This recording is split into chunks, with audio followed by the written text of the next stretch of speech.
ఖమ్మం జిల్లా కూసుమంచి మండలం పాలేరు జవహర్ నవోదయ విద్యాలయంలో విషాహారం తిని 25 మంది విద్యార్థులు అస్వస్థతకు గురయ్యారు. విద్యార్థుల ప్రాంగణంలో విద్యార్థులకు చికిత్స అందించారు. పండుగ సెలవులకు వెళ్లిన విద్యార్థులు తెచ్చుకున్న హోమ్ ఫుడ్స్ వల్లే అస్వస్థతకు గురయ్యారని ప్రిన్సిపల్ చంద్రబాబు చెప్పారు. నిన్న వండిన చికెన్ వల్లనే తాము అస్వస్థతకు గురయ్యామని విద్యార్థులు చెబుతున్నారు. విషయం తెలుసుకున్న విద్యార్థుల తల్లిదండ్రులు ఆందోళన చెందుతున్నారు.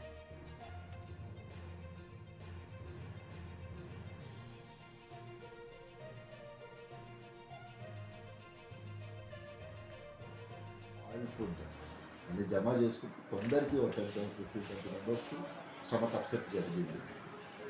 అది మనం స్కూల్ లెవెల్లోనే ట్రీట్మెంట్. ఫుడ్ పాయిజనింగ్ అంటే పెద్ద విషయం. అది టోటల్ స్కూలే అయ్యేటోళ్ళం. మేము కూడా అదే ఫుడ్ తింటున్నాము, స్టాఫ్ అదే ఫుడ్ తింటున్నారు. అందరి పరిస్థితి. ఈ సంగతి ఎప్పుడు తెలిసింది సార్ మీకు, ఈ పిల్లలకి ఇట్లా జరుగుతుందనేసి? అనేది తెలిసింది నాకు. నేను లీవ్లో ఉన్నాను, పొద్దున్నే వచ్చిన. రాగానే కమిటీ ఫామ్ చేసినాం. ఎంక్వైరీ నడుస్తున్నారు, ఎట్లా జరిగింది ఏంది. సో ఇది రిస్ట్రిక్ట్ చేస్తాం, ఎందుకంటే పేరెంట్స్ సెంటిమెంట్ వల్ల మేము రిస్ట్రిక్ట్ చేయం యూజువల్గా. సరేలే పిల్లలు తింటారు, కానీ అది అడ్వర్స్గా ఎఫెక్ట్ తీస్తుంది పిల్లలు. ఇంకా మేము యూజువల్గా సమితి నామ్స్ ప్రకారంగా అలౌ చేయొద్దు, బయట ఫుడ్డే అలౌ చేయొద్దు. కాకపోతే పేరెంట్స్ ఇట్లా తెచ్చి బ్యాగ్స్ నిండా తెచ్చి పెడతారు ఇక్కడ. పిల్లలు కూడా తెచ్చేసి అది స్టోర్ చేసి పెట్టడం, లోపల ఇన్ని రోజులైనాక కూడా తినడం, దానివల్ల అప్సెట్ జరిగింది. వచ్చి స్టమక్ అందరిదైతే అట్లా ఫుడ్ మెస్ ప్రాబ్లం అంటే అందరికీ రావాలి, ఒకరికి 10-20 మందికి రాదు కదా. అవన్నీ మేము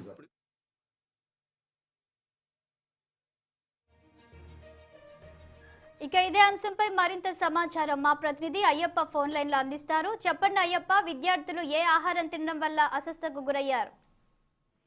షాలిని, ఖమ్మం జిల్లాలో దారుణం చోటు చేసుకుంది. ఖమ్మం జిల్లా కూసుమంచి మండలం పాలేరు జవహర్ నవ విద్యాలయంలో ఫుడ్ పాయిజన్ అయి 25 మంది విద్యార్థులకు గురయ్యారు. అయితే దీనికి సంబంధించి పూర్తిగా చూసుకున్నట్టయితే కూసుమంచి మండలం పాలేరు గ్రామంలో జవహర్ నవోదయ విద్యాలయంలో ఫుడ్ పాయిజన్ కావడంతో విద్యార్థులు అస్వస్థతకు గురయ్యారు. మొదట చూసుకున్నట్టయితే 10 మంది అస్వస్థతకు గురి కాగా తర్వాత ఒక్కొక్కరుగా విద్యార్థులు అయితే అస్వస్థతకు గురయ్యారు. దీంతో వెంటనే అక్కడ ప్రాంగణంలో సంబంధించి ఆ ప్రధాన ఉపాధ్యాయుడు ప్రథమ చికిత్స అందించారు. అక్కడే విద్యాలయం ప్రాంగణంలో చూసుకున్న 25 నుండి 35 వరకు ఈ విద్యార్థులు తీవ్ర అస్వస్థతకు గురై వాంతులు చేసుకుంటున్నారు. అయితే గణతంత్ర దినోత్సవం వేడుకల తర్వాత రాత్రి భోజనం తిన్నప్పటి నుంచి విద్యార్థులకు వాంతులు మొదలయ్యాయి. కానీ దీనికి సంబంధించి యాజమాన్యం సీరియస్ గా తీసుకోలేదు. మరుసటి రోజు ఉదయం వాంతులు మరీ ఎక్కువ కావడంతో 35 మంది నీరసించిపోవడంతో సిబ్బంది వెనువెంటనే అక్కడ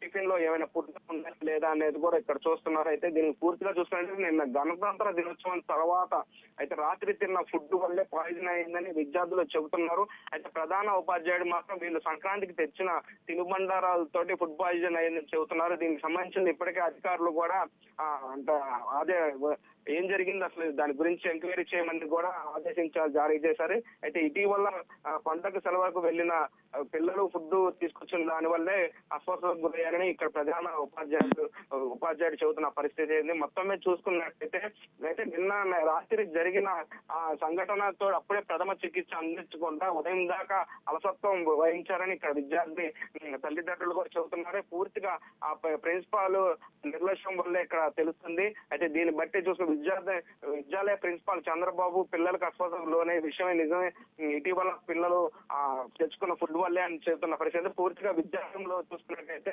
500 మంది వరకు ఇక్కడ ఉన్నారు. అయితే ఏది ఏమైనప్పటికీ కొంత నిర్లక్ష్యం అయితే ఇక్కడ వహిస్తున్నారని తెలుస్తుంది. ఇప్పటికైతే ప్రథమ చికిత్స అందిస్తున్నారు.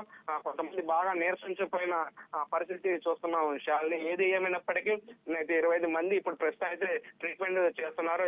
అయితే కొంతమందిని అయితే హాస్పిటల్ కూడా తరలించారని తెలుస్తుంది. అయితే హాస్పిటల్ అయితే విద్యాలయంలోని ప్రథమ చికిత్స మరి కొంతమందికి అందిస్తున్నారు Shalini. Okay Ayyappa, thank you for the updates.